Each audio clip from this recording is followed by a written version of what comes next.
Psalm 79 is tough.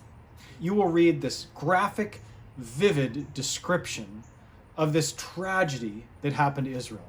In 587 BC, their temple in Jerusalem was destroyed. This was hugely significant to Israel.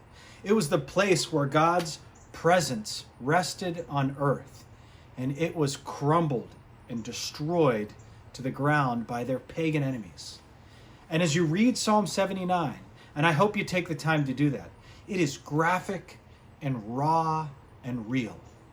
And what we find is the people Israel, disoriented and reeling from this tragedy that happened, going to God with their honest, almost irreverent, seemingly inappropriate, real thoughts and desires.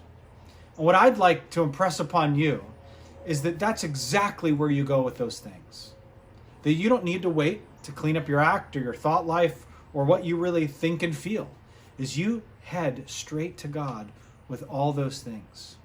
See, what we learn in Psalm 79 is that every semblance of natural hope was taken away from Israel. And all they were left was this dogged hope in the God that had saved them in the past, that he could save them again in the present, and would lead them into the future. This actually made me think most of a verse in Romans. It's Romans 4:18. I'll just read the first part. It says this. It says, "Against all hope, Abraham in hope believed." One commentator explains this better than I could. He writes this.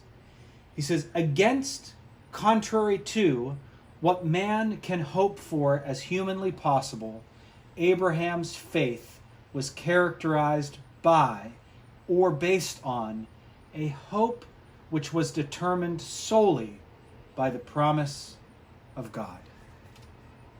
Friends, that's all I want to say to you this morning, is no matter what you're facing in life, no matter what you're feeling, whether you think it's appropriate or inappropriate, godly or not, that you go to God with that.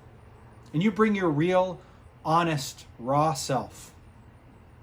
But I hope also, as you can bring your real, honest, raw self to God, that you remember to hold on to a hope, not based on how you could turn your life around, but a hope based on what God has promised to do through his Son, Jesus Christ.